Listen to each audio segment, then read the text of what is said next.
Et si tout ce que tu pensais être vrai n'était qu'un mirage? Et si tout ce que tu pensais être vrai n'était en vérité qu'un mensonge?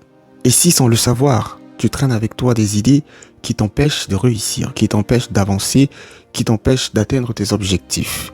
Dans cette vidéo, je vais te parler de quelque chose qui peut changer ta façon de voir ta vie, qui peut changer ta manière de te regarder toi-même. Je t'assure, je vais te partager quelque chose qui va forcément te permettre de voir mieux, alors reste bien jusqu'à la fin.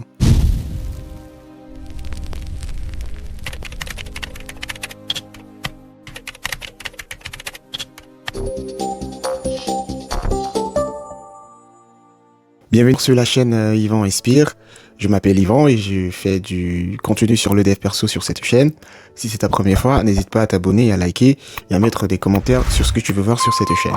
Alors aujourd'hui, comme je disais, on va parler de mindset, on va parler de blocage mental.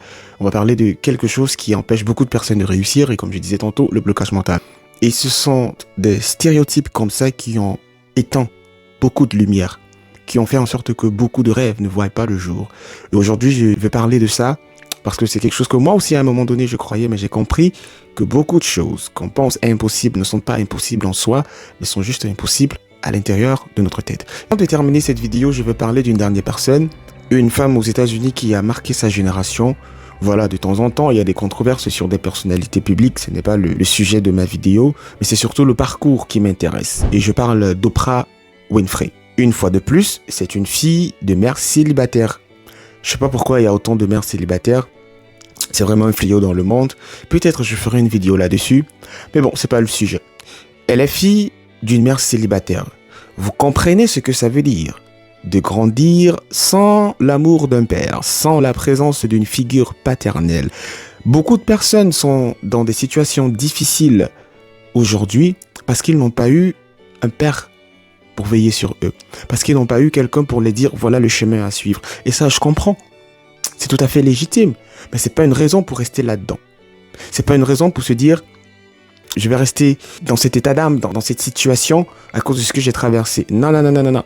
Oprah Winfrey, en plus d'être orpheline, parce que carrément, que son père soit vivant ou pas, quand ton père est absent, c'est comme si tu es orpheline de père. Donc, en plus de vivre l'absence de son père, elle a été abusée sexuellement quand elle était adolescente.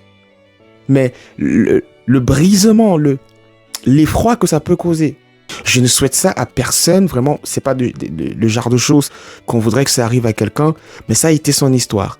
Au lieu que cela soit la raison pour laquelle elle échoue dans la vie, au contraire, ça a été comme un carburant pour qu'elle avance encore plus vite.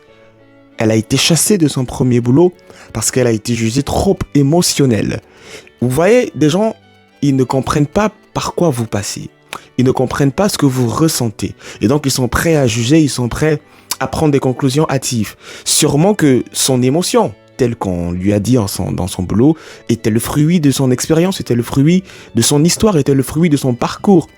Et malheureusement encore, nous vivons dans un monde où lorsque vous ne rentrez pas dans une case prédéfinie, on estime que vous n'êtes pas normal.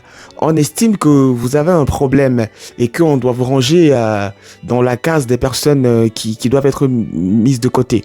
Moi, je fais partie de cette personne qui pense qu'il y a des personnes atypiques qui ne sont pas forcément mauvaises. Elles ont juste un comportement différent, une énergie différente qui doit être exploitée dans le sens positif. Et donc, elle a vécu toutes ces choses négatives, humiliantes, mais ça ne l'a pas empêché de devenir ce qu'elle est devenue. Elle est une référence dans les médias aux États-Unis. Elle a un talk show où elle parle aux femmes, où elle parle aux jeunes filles, où elle aide des personnes à découvrir exactement quelle est leur raison d'être. Elle est devenue une source d'inspiration pour plusieurs dans le monde. Elle est écrivaine. Elle est conférencière. Elle est femme d'affaires. Et aujourd'hui, elle est très riche. Donc, son passé ne l'a pas détruite, mais son passé l'a forgée. Je vais répéter ce que je viens de dire. Son passé ne l'a pas détruite, mais son passé l'a forgée. Et je vais terminer avec ça. Ton passé ne doit pas te détruire. Ton passé fait partie de ton histoire. Ne vis pas dans le passé. Ne reste pas dans ce qui s'est passé hier ou avant-hier. Ne vis pas dans le regret, mais vois cela comme une opportunité d'apprendre et de corriger, pour améliorer ce qui est à l'avant. Tu ne peux rien faire sur ce qui est déjà passé, mais tu peux encore faire quelque chose, ce qui arrive. J'aurais pu faire cette vidéo plus longue, mais voilà, c'est pas la multiplicité des mots qui est plus important.